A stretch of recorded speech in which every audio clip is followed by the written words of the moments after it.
Hello and welcome back to Mass Effect 2 walkthrough with commentary in HD.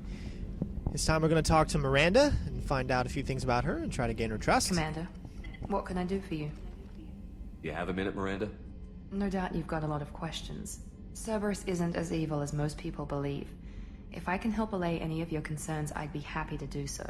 So, what would you like to know? I know what we're doing here, but what's Cerberus's long-term goal? The advancement of the human race. Nothing more, nothing less. The Solarians have the Special Tasks Group. The Asari have their legendary commandos for stealth and recon operations. Cerberus is humanity's answer to those organizations. But those organizations are regulated by governments. Who keeps Cerberus in check? Nobody. We're privately funded and our backers trust the elusive man to make the right decisions. But he's very clear about our goals. Protect humanity and serve its advancement. Are you military or political? Or both? Cerberus has several divisions. Political, military, scientific, but we're all working towards the same goal. The teams you encountered before your accident were mostly part of our military division.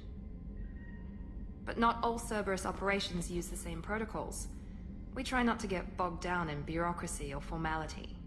What kind of resources does Cerberus have? We're very well funded, though I doubt anyone other than the elusive man knows exactly how well.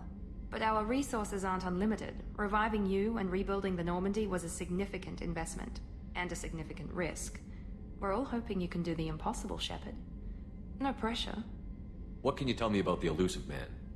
Not much that you don't already know. Even I don't have access to most of his background.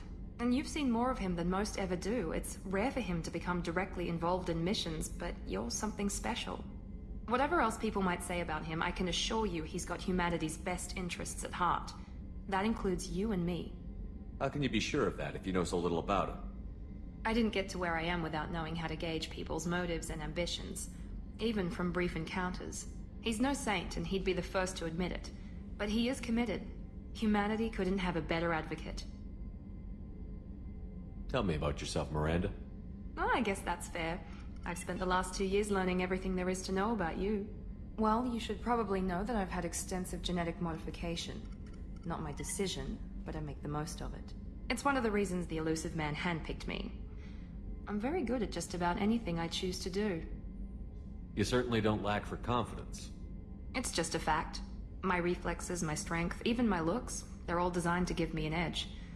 No point in hiding from it. It's the reason I'm trusted to oversee the most dangerous, risky, and technically demanding operations Cerberus undertakes. And it's why I was assigned to you. It's my job to make sure you succeed, Shepard. What level of genetic modification are we talking about? That's very thorough. Physically, I'm superior in many ways. I heal quickly, and I'll likely live half again as long as the average human. My biotic abilities are also very advanced. For a human. Add to that some of the best training and education money can buy, and... well, it's pretty impressive, really. Sounds like you were designed to be perfect. Maybe, but I'm not. I'm still human, Shepard. I make mistakes like everyone else. And when I do, the consequences are severe. Everyone expects a lot from someone with my...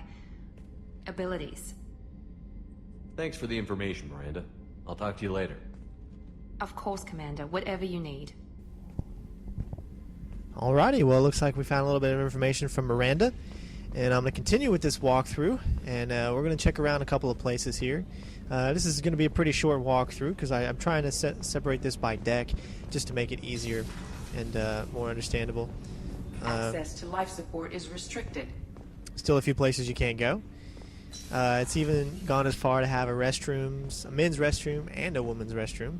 And coming up here is a little funny thing going on up here if you try to go into the woman's restroom. The men's restroom is on the port side of the ship. I'd have to say that's pretty darn funny. The starboard observation deck is closed until needed. So I'm assuming if you go to the boys as you're a girl, then it'd be different. Oh, she's a cutie. How old? She'll be a year old next month. Oh, you'll miss her first birthday. Well, my family lives in New Canton. Oh, that colony's on the edge of the frontier. Could be vulnerable to collector attack, couldn't it? Exactly. It's most important that she have a first birthday. That's why I'm here.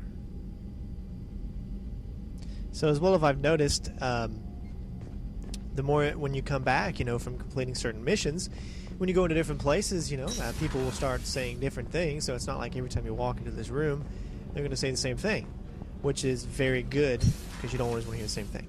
Well, this completes this walkthrough, and welcome to the next, bitches!